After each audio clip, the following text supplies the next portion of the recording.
It's Sunday, and it is 11:52 on Sunday the 9th of December, I believe. And the chair's pulled up, so you know what that means it's time for. It's time for a hang with me video. I am going to stitch today.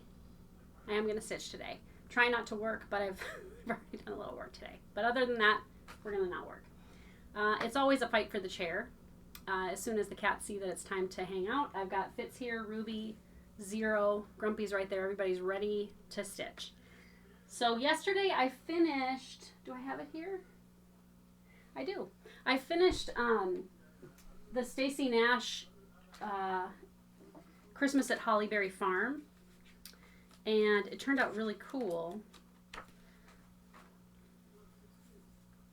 Here it is here. I'll show it on my next regular Stitchy Tube too, but it's all done. I really like it. And I stitched it in silks. I just kind of picked colors, things that I had. I thought the silks would maybe look a little more luminous, and I was right. They do. I think I'm, just going to probably go pick out a frame at Neblets. Maybe try not to get anything too expensive, just because it's something that, I don't know. I mean, I guess I could hang it all. It says Merry Christmas. You could hang it all year. But it's pretty. It's pretty, and it was fun to do. The house took the longest. Houses always take such a long time, but they're kind of fun too. I really like filling something in. Another thing that I was working on this week was maybe like last weekend. I was working on my, I don't know what this is, country cottage, some kind of woodland series. And I didn't do, let me see if I can adjust this light. I didn't do there's a center square that is, had words on it, and I didn't want to do that, so I'm just doing 2 rows of 4, and I'm going, house animals, and then the opposite on the bottom. So I've just got 3 of those squares left, and that's pretty fun. I'm doing it on some kind of 40 count, and it's very pretty. I like that each square only has 1 overdyed, and otherwise it's all cotton. I think sometimes just sparingly throwing an overdyed in there makes things look really nice. Because sometimes it can just get really stripy looking, and there's just too much color changes going on for my taste. So there's that. I took this out because I thought maybe I could stitch on this. This is a Yuletide shanty. Well, do I have a picture of it? Ow, ow! I'm getting poked. Ow, ow! My needlework was attacking me. Yuletide shanty by Paulette Stewart. Maybe I don't have a picture. I don't know where the picture is, but it's a drum. I don't have a picture. It's a pin drum, and I really liked the side of it because it's got this giant whale on it, and I just took it out because it's in my Christmas box, and I didn't realize I've already finished the whale. He doesn't really show up very well there, but he shows up better in person. And I just have this little bit left on the side, and then the top is Santa in a ship, which is totally cool. But I feel like I'll have to concentrate a little bit more on that one because there's more jumping around. What I was working on last night was, I've got this series, the Santa's 12 Days of Christmas, where it looks like that. And here's all 12 of them. They're really, really cute. Each one has a pair in it, at least somewhere, which I think I didn't notice really until more recently. I've finished this one, which is Santa with a cow, 8 maids a milking, and 3 French hens. I'm just skipping around on this series to whichever one I feel like stitching. So 3 French hens was next, and I worked on this a little bit last night. And they stitch up really quick. I'm doing them on 40 count, and originally I had thought about putting them in a tray, and I may still do that. I don't know. My goal for next year is to have more ornaments, more homemade ornaments on my tree, because I just don't have a lot of homemade ornaments on my tree. I've given a lot of ornaments away, but I don't have a lot of ones that I've made on my own. So I may just make them into ornaments, or maybe I'll make them into an ornament where they can pop into the tray and then pop out to go on the tree. I'm not sure. We'll see. But I'm doing number 3. I've done number 8. That's all I've done so far. I'm doing them on a 40 count R&R that I had.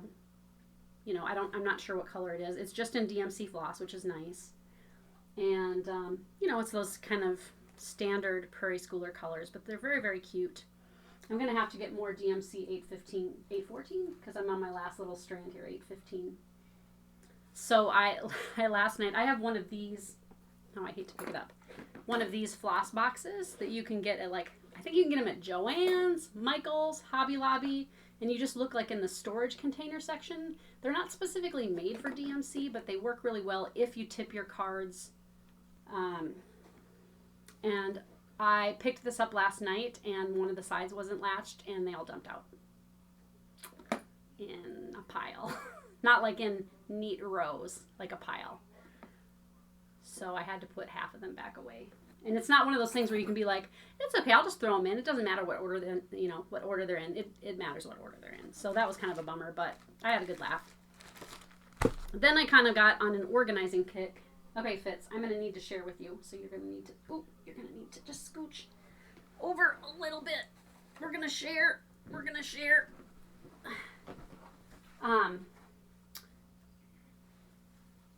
going to, I got in the mood to do some organizing, and so I went, I'm going to tone this down a little bit so I'm not so washed out. All right, I gotta find my train of thought. It's leaving the station. I got in an organizing kick, and I have had my works in progress all in my anchor storage thing to the side over there, but things were pretty disheveled. I look pretty slouchy today. I sit up tall. And so I took everything out of that, and then I put things into, bags. I've had a few lovely people send me project bags recently, which is so nice because I just didn't have that many. And so I would say 2/3 of my projects now are in a project bag, which is really cool. And I made a few also recently. So I've got those organized. Everything is all together, and I've got probably 6 things that are, finished but not fully finished. And so those will kind of be on my to-do list.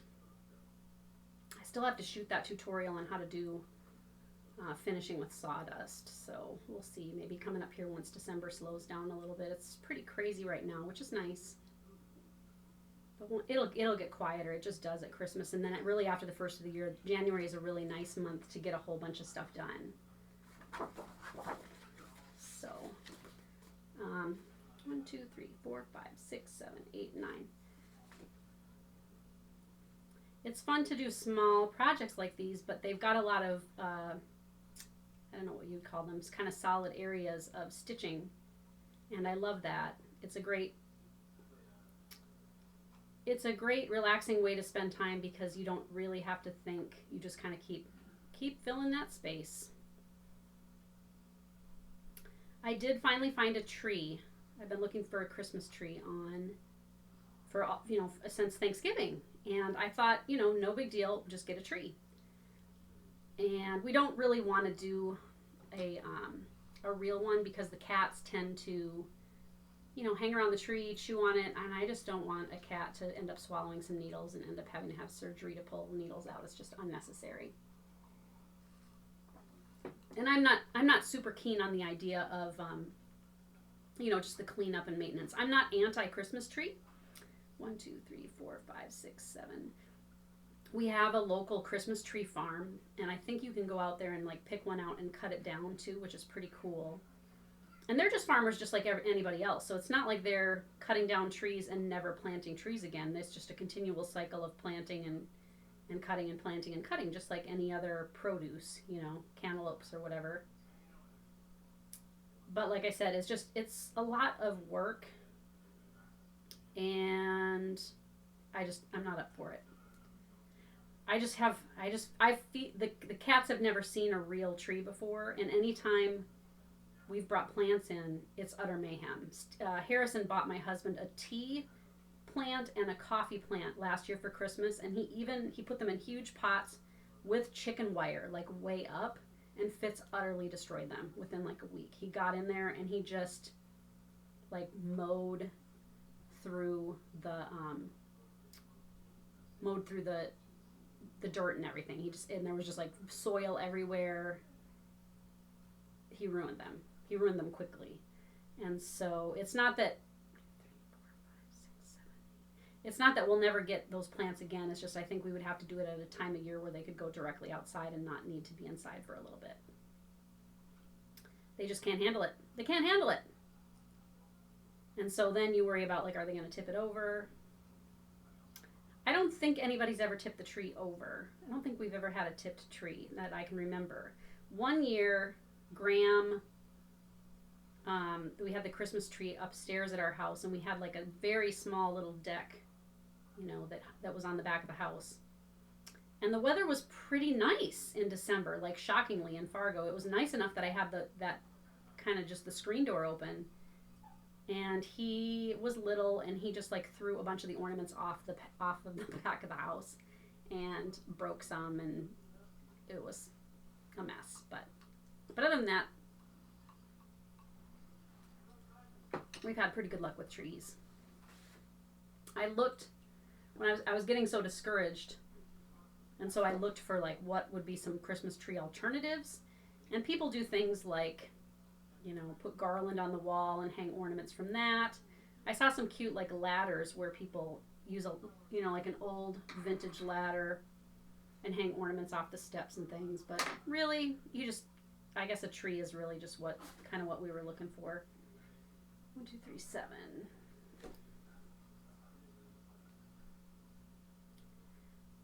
Santa's getting some red pants. He's getting some red overalls.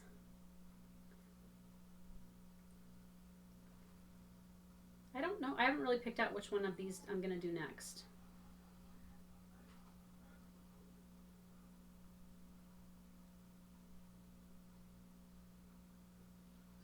I got to count this and then I'll be ready to chat again. I told Harrison, I'm getting ready to shoot another hang with me. I said, I just got to start talking and then just keep talking and then till it's done. So I got to come up with things to talk about. I'm drinking a Coke Zero. I said on my video yesterday that I released this weekend, I'm into Coke Zero right now. It feels a little sweet, but it doesn't have the calories, and it's good. Right, Z? Coke Zero, named after you. I showed those kittens. If you haven't watched my last Stitchy Tube, went to the shelter this week and they got some kittens with Scottish fold ears. You know, they're not necessarily full-bred Scottish folds, but they sure have that recessive trait of the folded ears. Oh my gosh, are they cute.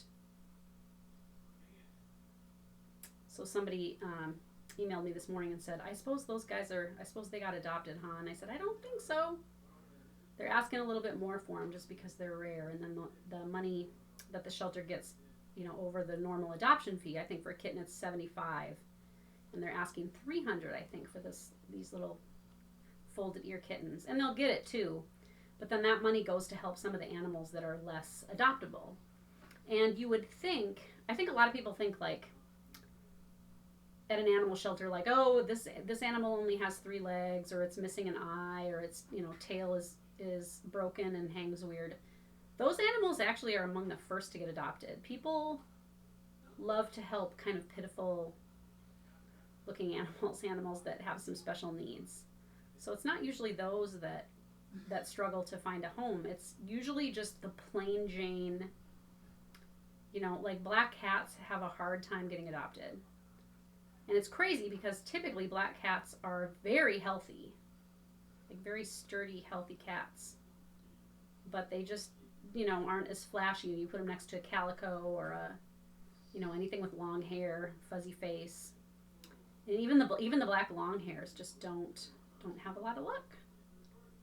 So, and it's the same with black dogs too, that they just get kind of overlooked. And unfortunately, not unfortunately in a way that like I wish black dogs and cats didn't exist, but they're harder to adopt and they're extremely common. So it's always a struggle to find homes for black cats and dogs. So I guess if you're ever looking for a pet and you're going to the shelter, just keep that in mind if you really want to help. You know, I think some people, they don't photograph as well. They aren't as flashy, like I said, so they don't stand out as something like unique and interesting. And some people are like, well, I don't want black hair all over my house. Well, you're going to have some color of hair all over your house, you know what I mean? So It's either going to be white hair or brown hair or orange hair or black hair. Might as well be, you know, just wear black pants a lot, I guess. It's very slimming anyway. Everybody should wear black. So anyway, that's why they charge more money for the special kittens and cats and special dogs too. It's not super common. You know, one of the least common dogs that you'll see at the shelter here anyway is an English bulldog, and occasionally one will kind of get scooped up by animal control. Typically the ones that come in are in super bad shape and they're older. And I don't know if like some owners just they have a lot of special needs. Bulldogs have historically just a hard trouble breathing. They have allergies. They struggle with their weight sometimes, and as they get older, like their teeth get bad, and they're just a mess as far as medical conditions go. And so, but if they come to the shelter, even if they're in really bad shape, they always find a home right away because people love English bulldogs. But some of those breeds have just been, you know, kind of bred into animals that have a lot of health issues, but people think they look cute. Not you, Zero. I mean, you look cute, but he's going to go crazy when the tree goes up. He's one of those cats that loves to sit up in the tree and just hang out up there. A lot of them like to sit underneath. They leave the presents alone, which is nice. I'm going to try not to leave all my wrapping until Christmas Eve this year. Christmas has gotten so funny, and I don't know if it's this way for you guys too, but, you know, with the internet, I do a lot of my shopping online because I can find exactly what I want. You know, instead of like running around town and trying to figure out like who's got this particular shirt or whatever. You just look online, you find it, you click it. A lot of times you get a good price. Shipping might be free or really inexpensive, and you're gonna have to. I have to ship anyway because everybody except for the 4 of us, you know, for family, lives somewhere else. But then, you know, I send things, but then I don't have them gift wrapped because I feel like the wrapping is kind of expensive often for what you get. Because I know that, you know, a lot of times it's just like they just put a sheet of plain green or plain red paper on it and then throw like a printed, you know, your printed note on it or whatever. And that's not super exciting. So then I send things and then give people instructions, and we all do our wrapping for each other. So like, you know, if people send things here for my husband, I open them, wrap them, put them under the tree, and then that way they're wrapped. Right, Ruby? Are you expecting any gifts this year? Have you been a good cat? You've been good. Fitz, you've been questionable. Fitz has good days and bad days. He's struggling to find his place in the house. He's top dog around here. So he just needs to get into a place where he's confident in that role. Right, Fitz. I gave him some catnip last night. I was looking in the closet for something and I was like, oh, we have catnip. I didn't know we still had catnip. So I put some on the ground. He thought it was awesome. He hadn't, I don't think he had ever smelled it before. It's so interesting, catnip. Like, I wish there was something that, I suppose there are drugs or whatever, but something that we could smell, you know what I mean? Like a candle scent where you just were like, oh, this is so amazing. And it just made you like roll around on the floor. You were so happy. I haven't found that candle yet. But you smell catnip and it just smells like tea leaves. So I don't know what it does. I don't know what it does, Fitz. It doesn't last super, you know, they don't keep rolling around forever. Good 10 minutes or whatever, but. Catnip. So I don't know. I don't usually get the cats anything for Christmas. I know a lot of people treat their dogs and cats and things to presents. Our pets don't know Christmas from any other day. I sometimes will give them some of the, you know, like if we're having turkey, I'll cut up the turkey and give them some turkey or whatever. And they like that. All right. Oops. See, I'm talking to you guys. 1, 2, 3, 1, 2, 3, 4. And I'm making mistakes. I mean, not mistakes. It's fine. 1, 2, 3. Okay. It's all good.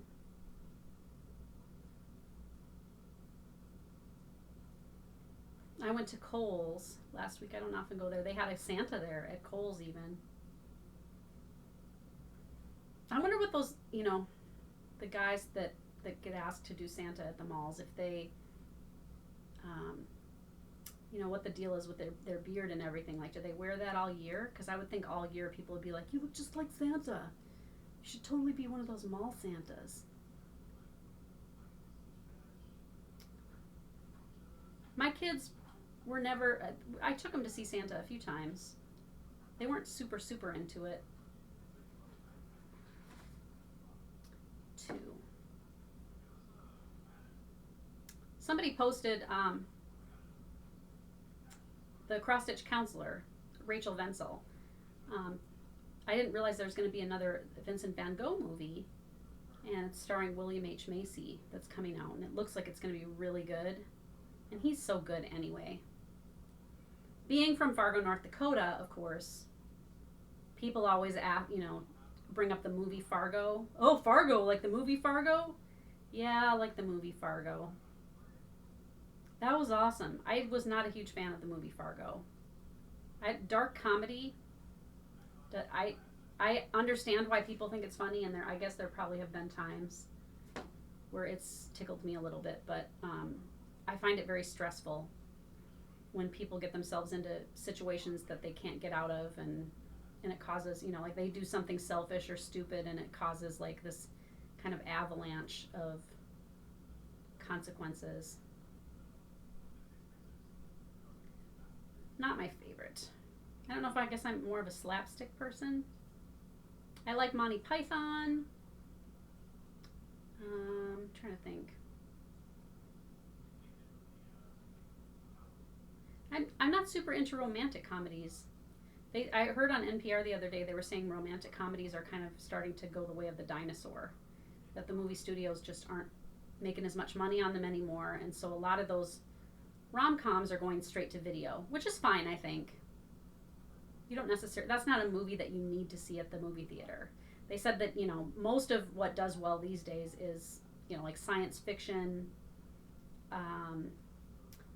and superhero movies are still doing really well. And those are the kinds of things where it's fun to see them on the big screen because of all the action and the special effects and everything. A rom-com, you don't really need to see, you know, 40 feet of that.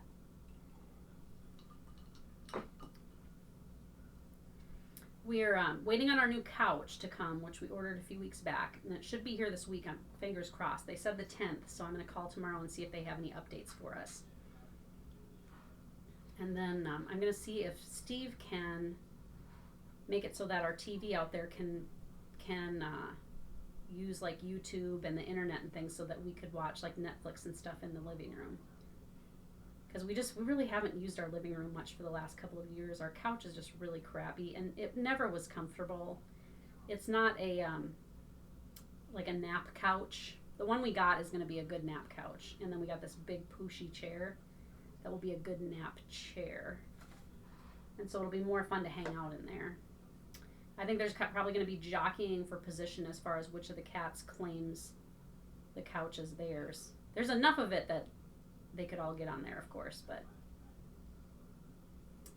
we have cats that kind of like have their territory, where they have a certain room that's their room. Grumpy considers this her room, I think. And she's in here really most of the time. And this yokel and this yokel are wherever I am. Ruby, you're kind of a roamer, right?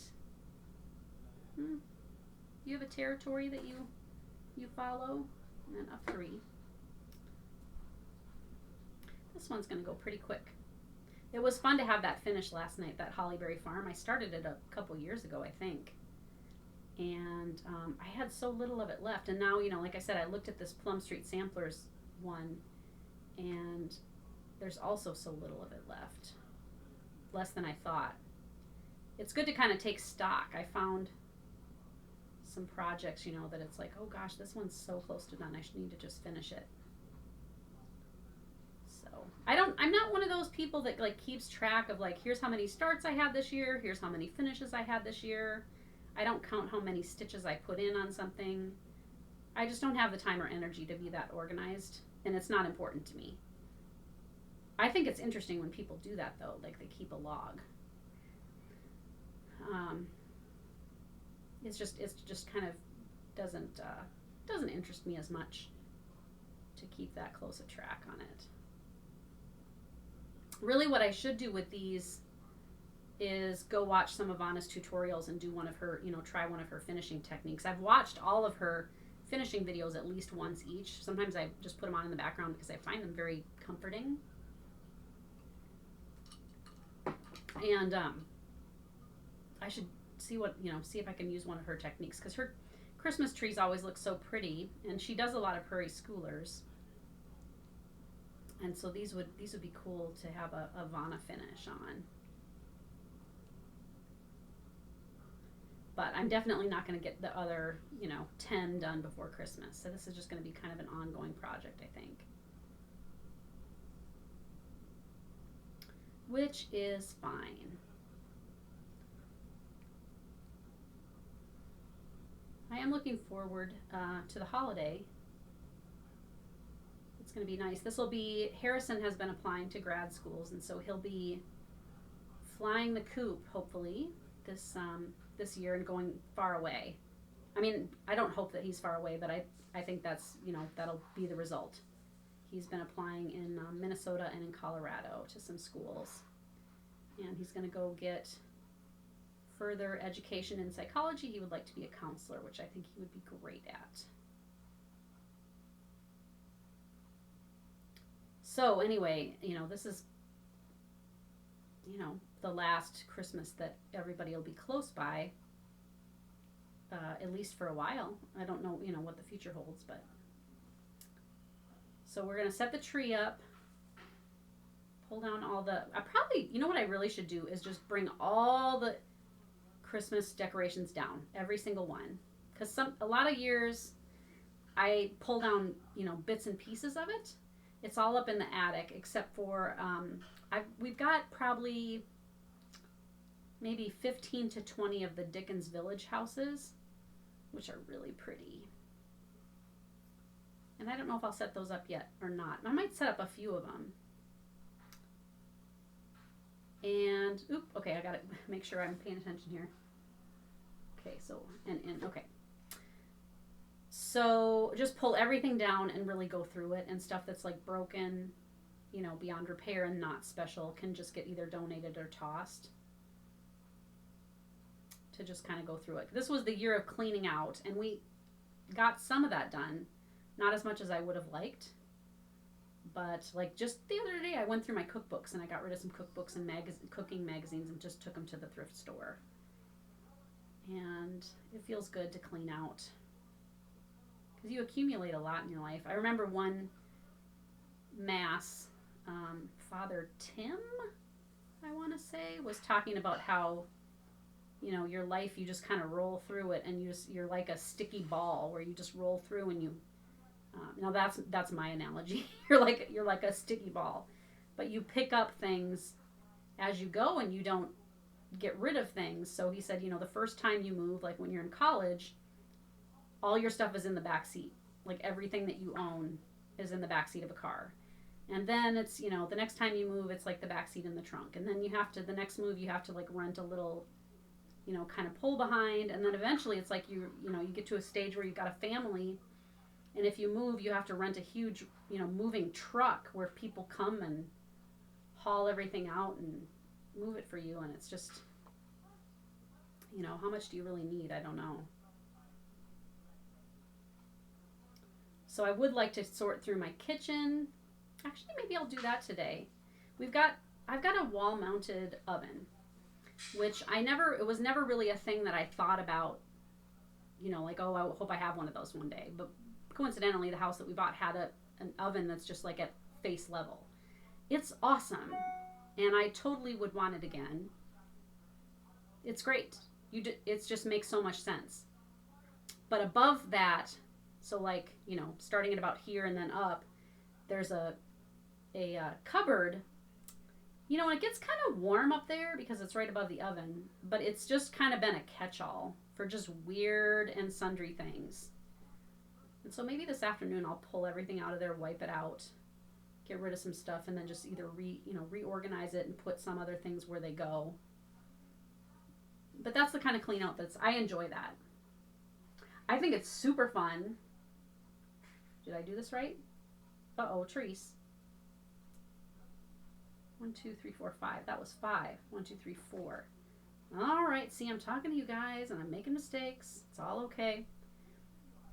1, 2, 3, 4, 5. I love helping other people go through their stuff.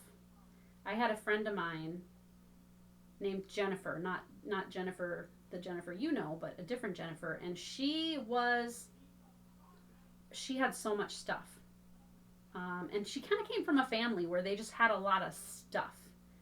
They collected things and they just had a lot of things. And so occasionally I would go help her just clean everything out. And it was crazy how much stuff she had. But it was always so great when we got it all organized. And then the next time I would go out, we'd be time to do it again. But I don't know why I thought at one time about starting an organizing business. Not that I'm even that organized, but I love to help other people organize. I mean, I'm pretty organized, I guess. Okay, so let's see. 5, 3, and 3. And then we've got 1, 2. Okay. I even thought about starting a business where it was like for, like hoarding situations where you go in and you just, sometimes have to get the hazmat suits and be up on all the local ordinances and things about cleanliness and go in and help people dig out. I could do that. I could totally do that. That would be a job I would like doing. It's fun to see actual progress. It's one thing that I like about, having a mail order business and, being a designer is that you see things happen. You create things and you send them out. You order things in, you organize them into the orders, and then you ship them back out. It's cool to see progress. It was one of the things I really liked about picture framing, is that you would take a picture or whatever, a jersey or certificate, and then just you get supplies and you make it look beautiful. And they come and they're excited to see it, and they take it away, and then it's on to the next one.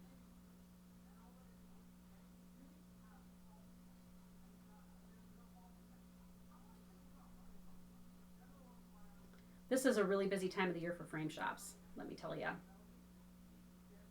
There's always a lot of stress right around Christmas, people getting things done at the last minute. I don't have the perception that custom framing is as popular as it was in the 80s and 90s. It's still definitely a necessary thing, especially for us stitchers. But back then, like the 80s and the 90s, people were all about buying like limited edition prints and things and having them custom framed. And I think that has really died down. I'm sure there's still some of it, but okay, what did I do here? And then 1, 2, okay, out 1, 1, 2, 3.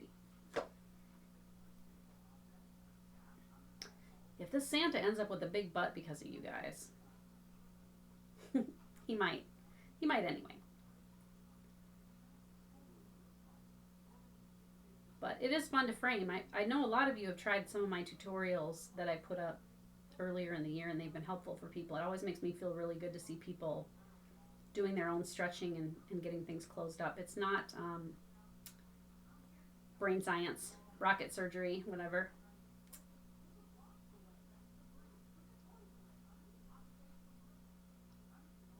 The one thing that was hard for me about framing is I'm afraid, I kind of have, it's not a horrible phobia of knives and blades, but they make me super nervous and anxious. I'm worried about getting cut. I don't like getting cut. And I think it maybe started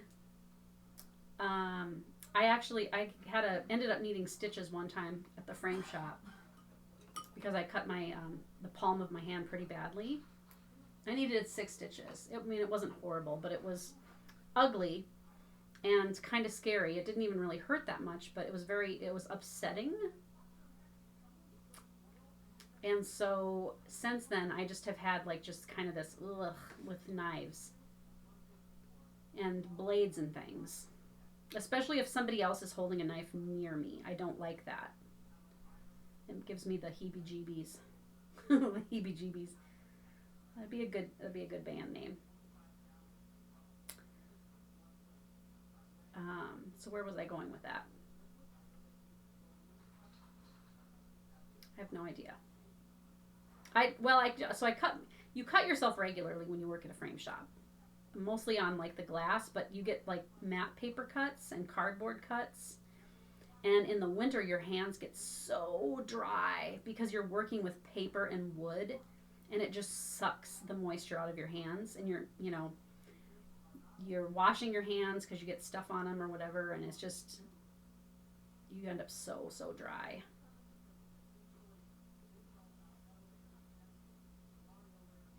We had a girl. I worked at a gallery. It was a gallery. It was a frame shop and gallery called the Underbrush Gallery, and it's still in Fargo. And I worked there out front, but eventually I took over and managed the frame shop. This was when I was in my, like early to mid 20s. And we had this girl, and I think I took over after I think she got the boot because she had the most attitude of any person I've ever seen. I don't know whatever happened to her. But if the phone rang in the back in the frame shop and she was doing something, she would get super mad that she had to answer the phone. She would go over and pick up the phone, and here's how she would answer the phone at a business. What? She would just say, what? What? Not good. She got the boot. She was Miss Attitude. Holy cow. Yikes. And it wasn't just sometimes, it was every day. It was every day.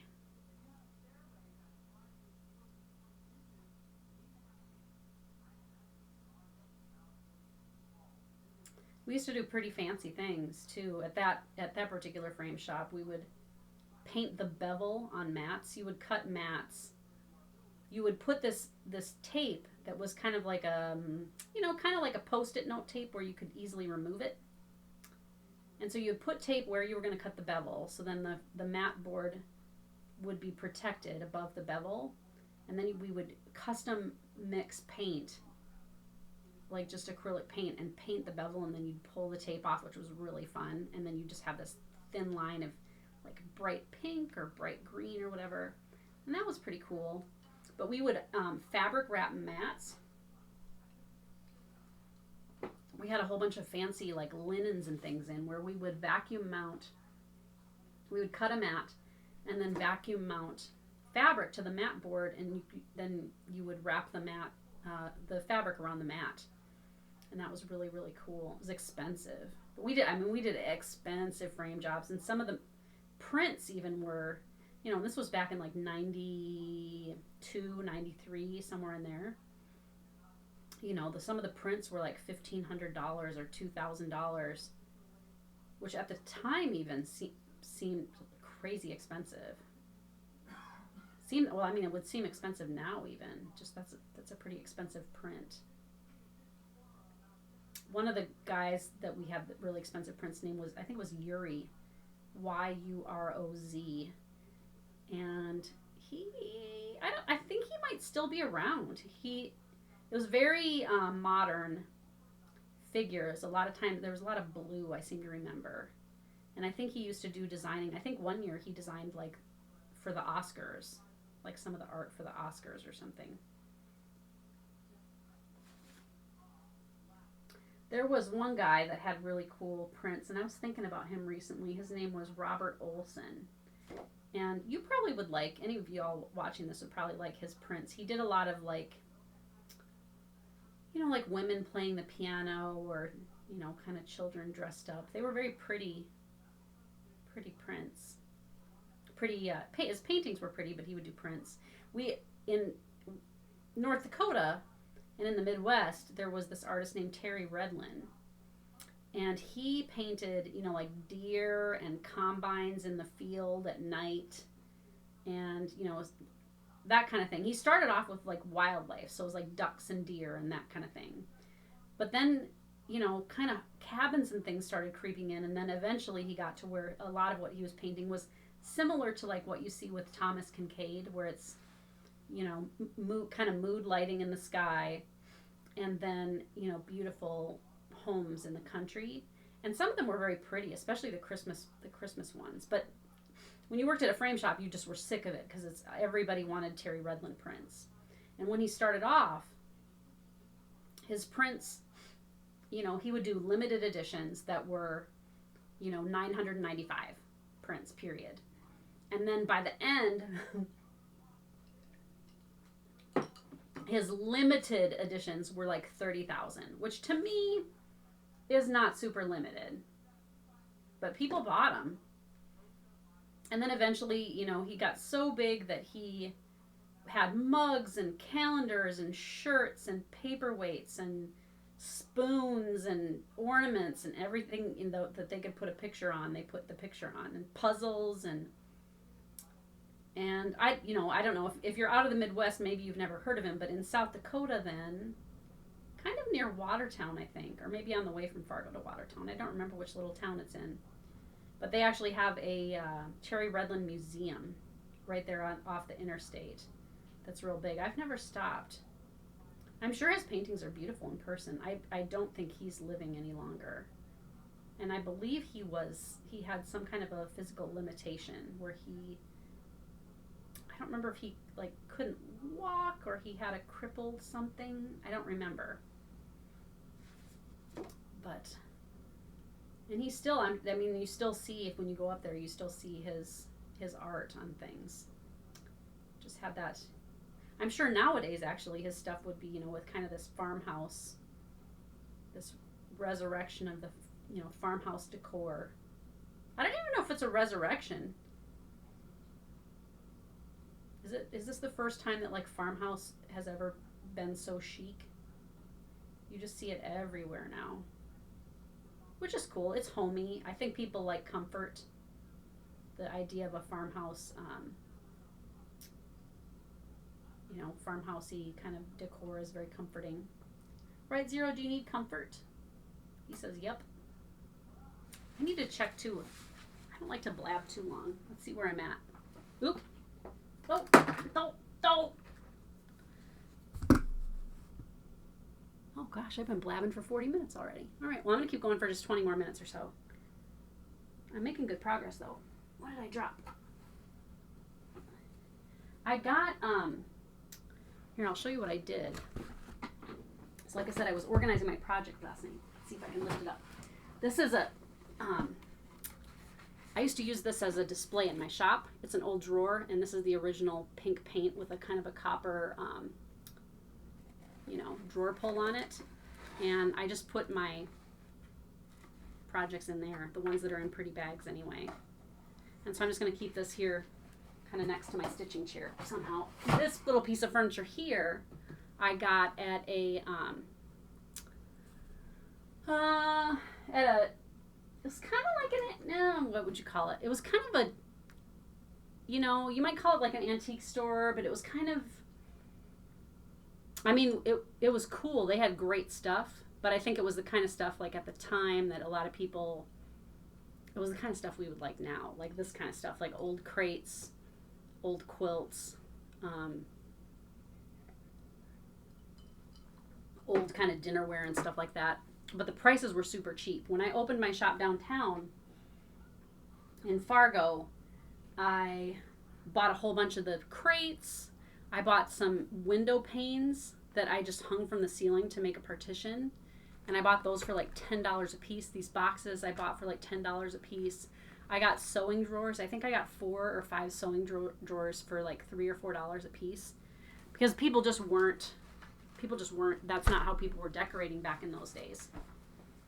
And I don't know if that place is still in Fargo. Next time I go, I probably should stop in and see. 1, 2, 3, 4. But they had like old keys, old toys. Some of it was clearly junk, like just should be thrown away junk. But there were lots of little treasures in there.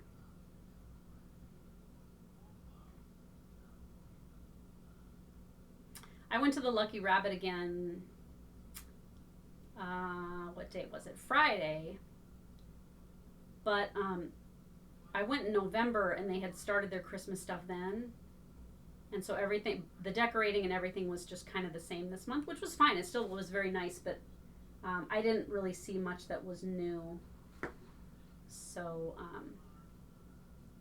I didn't end up getting anything, but it's always fun to go look and be in that atmosphere.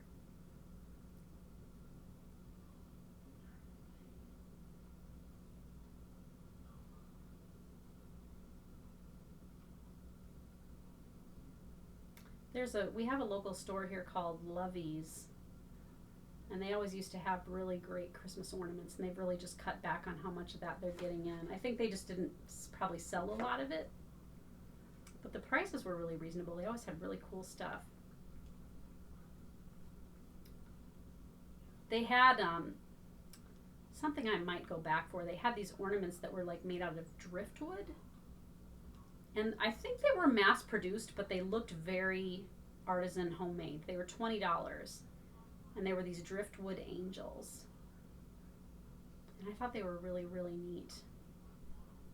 I may go back and get one. I feel like our ornaments, we just don't, I'd like to get ornaments as a gift. And I just don't. I feel like people don't give ornaments anymore. And I like the idea of ornaments. How amazing is Priscilla's Christmas decorating? Holy cow. It's really cool. You get a lot of really good ideas.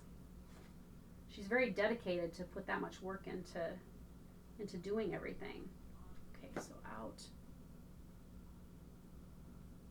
That's got to be a ton of work. I can't even imagine how many hours it takes her to put everything out. Where does she store it all?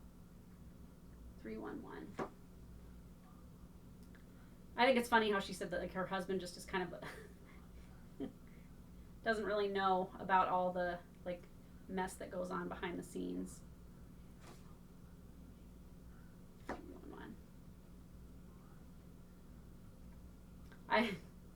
It was discouraging because she's got so many trees. I couldn't even find one tree. And then she's saying like, oh, I found this tree for $5. I don't find any trees for $5. I need to be a better looker. They did have one tree at Hobby Lobby that was marked down to $99 from $500 because the lights didn't work. And you could take them off. And I might have purchased that one, but it was so plasticky. Out too. It was so plasticky.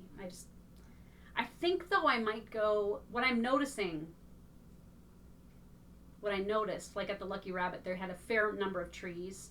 And then just looking at like what Priscilla does, I've never done the picks before, like where you get picks and you kind of fill in the tree. And I might try that this year. Like go see if I can find some cool picks at Hobby Lobby or something and then just try that. I like that. I like that idea. And I think a lot of that stuff is on sale. It might be kind of fun.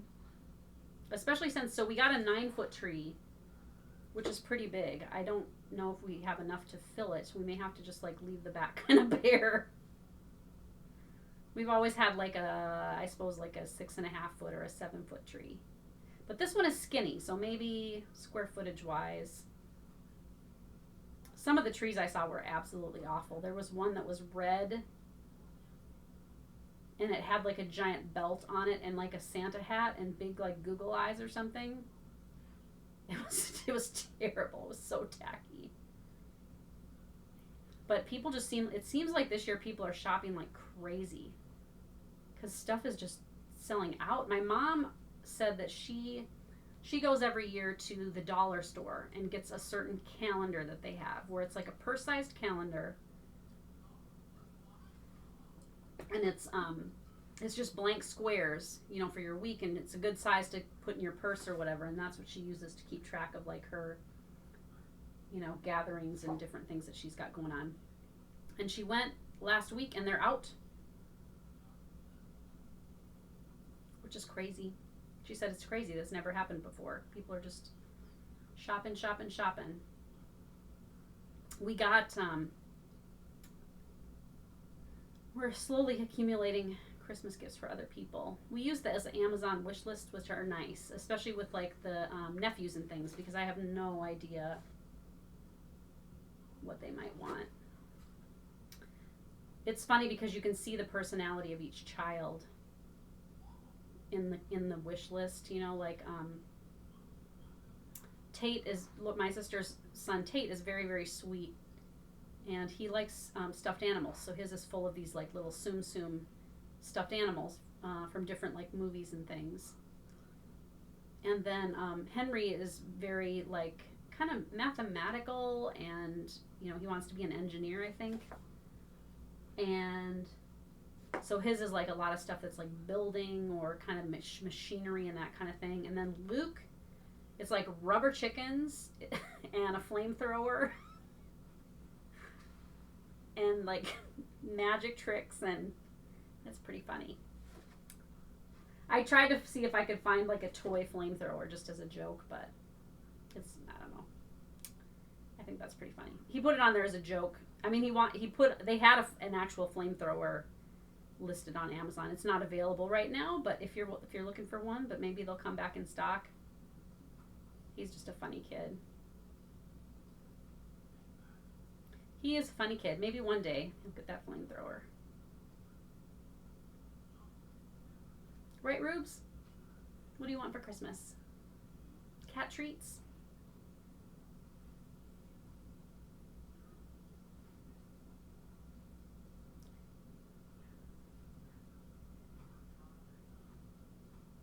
I was asking my son if I should, you know, like maybe I should do a hang with me where it's literally just me stitching and not saying anything and just looking up once in a while. Pick my nose once in a while, just like I'm really here by myself. Okay, and then up, and then 3, and then 5. This is going to stitch up really fast. I wonder if I'm going to run. No, I bet you this will be enough of the red. Maybe. This is clever, this series that she did. Because, like, the ladies dancing, he has a, what is it called? Not a mannequin. Like a marionette of a little, you know, woman marionette dancing, which I think is cool. I would say, though, that, like, the 12 Days of Christmas is not one of my favorite Christmas songs. It's very repetitive. It's not fun to sing, and it's not fun to listen to. For me, I guess.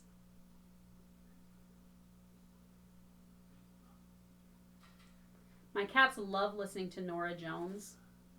I put her on yesterday. They just get all mellowed out. And I went to see if she has a Christmas album, and I could not find that she does. She's been on a few, like, Christmas albums that are, you know, like compilations of various artists. Most of the Christmas music we listen to here is old. Like, I love Bing Crosby, Nat King Cole. Nat King Cole? Nat King Cole. Is that like old King Cole? Anyway, I don't know if we have any Elvis. I like Blue Christmas by Elvis, I guess. But like newer stuff, not so much. I feel like a lot of the first people to sing songs pretty much nailed it, and anybody else, it's just like karaoke. You know, like what does it sound like if Brad Paisley sings Silent Night? It's just, you know, and then people try to be fancy, like, oh, my version's going to be real jazzy. I'd rather listen to Gene Autry. Thanks you very much.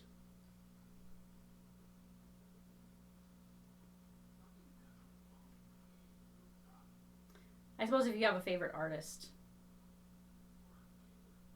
that it might be fun to listen to them. But, you know, like Frank Sinatra did a great job. Tony Bennett. I can't really, I don't enjoy Mannheim Steamroller. It's too intense. It's not relaxing. It makes me feel like bum bum bum bum bum bum bum. There's like just heavy percussion and synthesizers, and it's like just overload.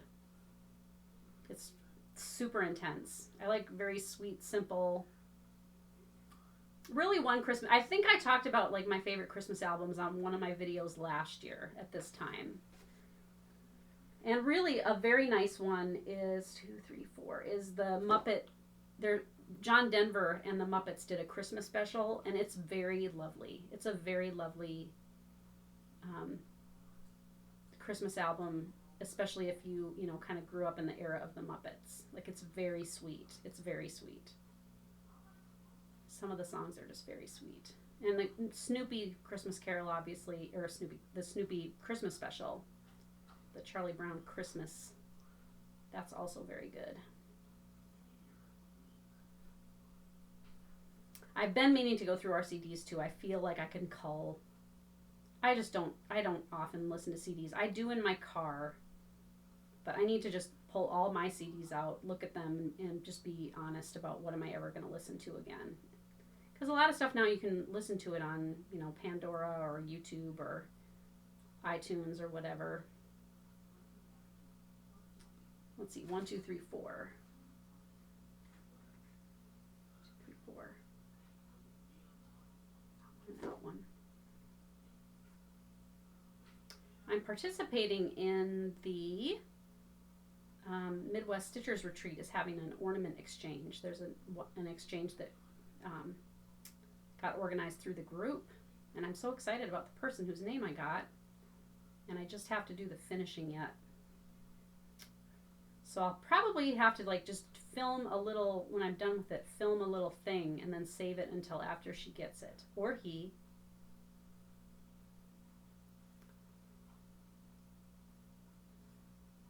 Because it's going to be really cute. It's going to be so cute. It's fun to get homemade ornaments. I forget who I was watching. Who was I watching the other day? Marlene, maybe? It was Marlene Stitching by the Lake, maybe. She was talking about, I don't know if it was Marlene for sure. It was somebody this week was talking about how she doesn't give away a lot of homemade high beaches, homemade ornaments and things, especially to people who don't stitch, because she feels like people just don't get it. And I don't think they do. I think people who craft, Peaches, what'd you do? I think people who craft, can I fix this? Fix it from here. Whoop. Okay. Are you being goofy? People who craft are much more appreciative of things that are homemade. I think sometimes people who don't craft just really don't. It's like, homemade gift. And it's fine. You don't have to love it. But those of us who do it appreciate it and love it. I think partially because we know how much love and care and time and organization and talent and things go into it. Right, Peach?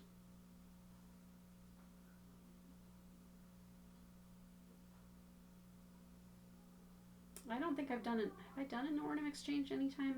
Well, my friends and I used to do ornament exchanges, but we would do purchased ones. Maybe one year we did one that was homemade. I can't remember, but it's kind of fun. Those are always among some of my favorite ornaments. Are the ones that are made by somebody. I like going to look at the 2, 3, 4, 5, 6, the Hallmark ornaments. I don't have a lot of them. It seems like a lot of them are very pop culture-y, and while they're kind of neat, I don't need Boba Fett. Well, we have Boba Fett on our tree. I don't know.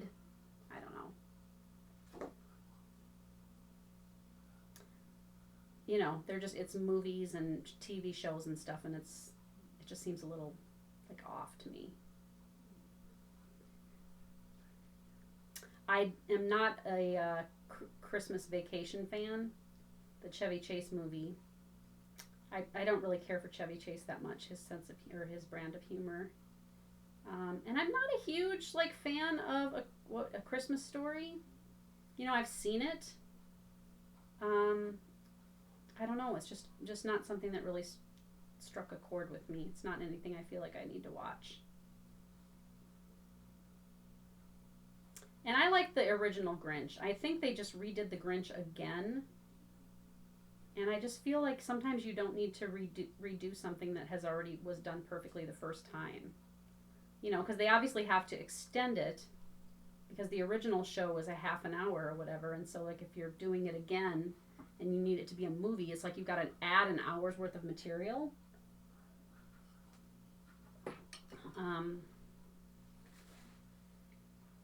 You know, like Charlie Brown Christmas, there would never, 1, 2, 3, 4, never need to be another version of that. Like it was perfect the first time.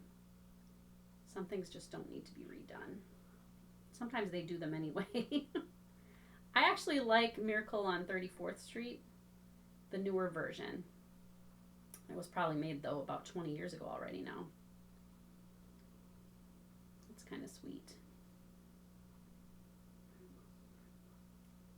We don't watch a ton of Christmas movies. We usually watch one or two. Oftentimes it's a Muppet Christmas Carol, and then maybe something like It's a Wonderful Life. Charlie Brown Christmas we do watch, I think, pretty much every year. Doesn't take that long. It's very sweet. It's very sweet.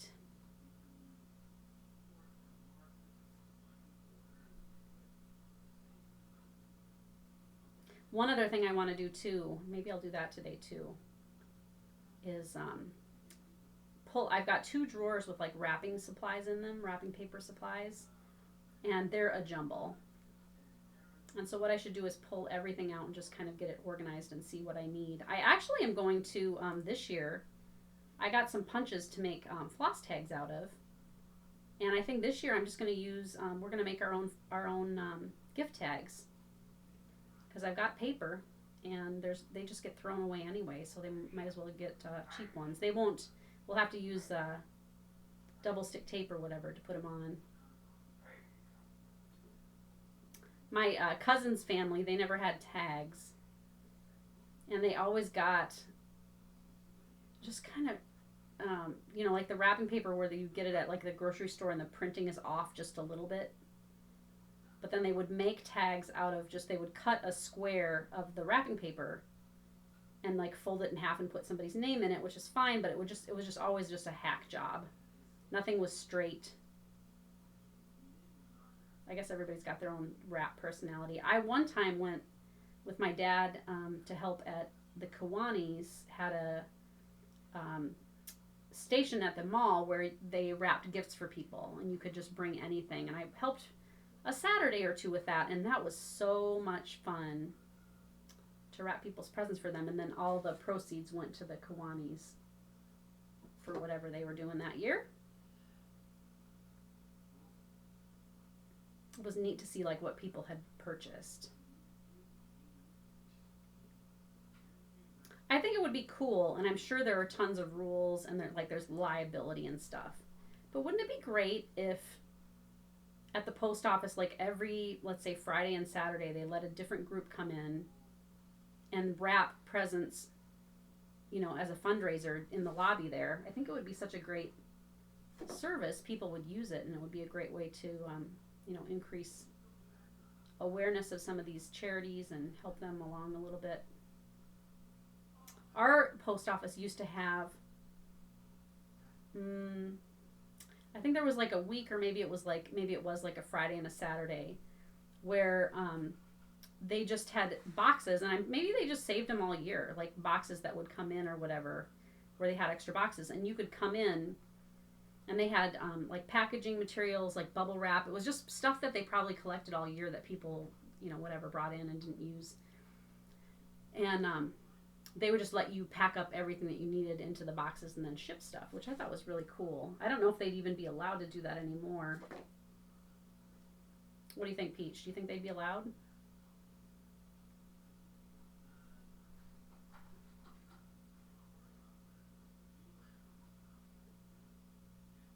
It gets to be a busy time of year at the post office too. I think not a lot of people realize that you can actually, well, I guess you'd have to be able to weigh your package. That's probably the downside. But if you can weigh your package at all, you can actually print postage from USPS.org maybe, and then just drop it off at the post office. You don't even have to stand in line. But I suppose having a scale, not a lot of people would have a scale that could measure things like that. Right, Peaches? That's what I do. I used to, really, for my business for 17 years, all my postage, I took my unlabeled, my not labeled packages to the post office and, you know, stood there for like an hour while they put postage on everything. But now it's just, I do it all from here through PayPal, which is pretty handy.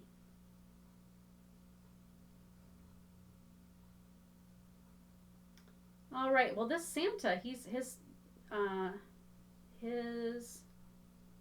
dungarees, overalls, whatever they are almost done. He's going to be real cute. She's so good at designing Santas. Prairie Schooler, they're awesome.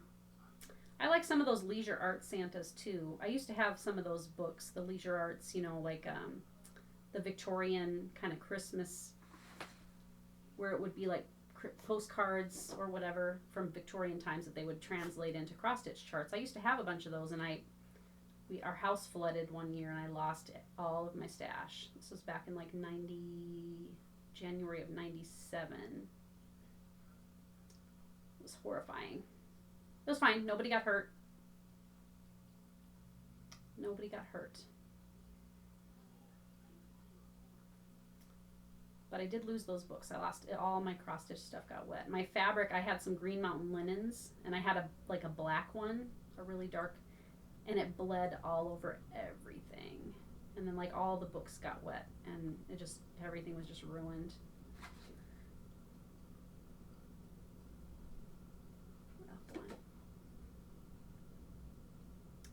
Okay, guys. Well, I'm going to continue on with my day, but I guess I'll show you where I ended up here. You can see made pretty good progress. Santa's got it's got a butt now. Got some Santa booty on there.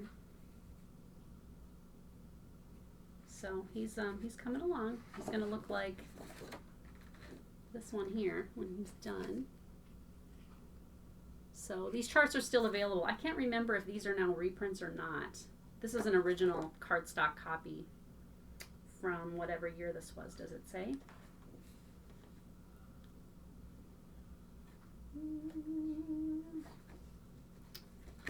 Book 125, 2005. Wow, so it's pretty old. So it's got the 5 golden rings. It's a dog jumping through golden hoops.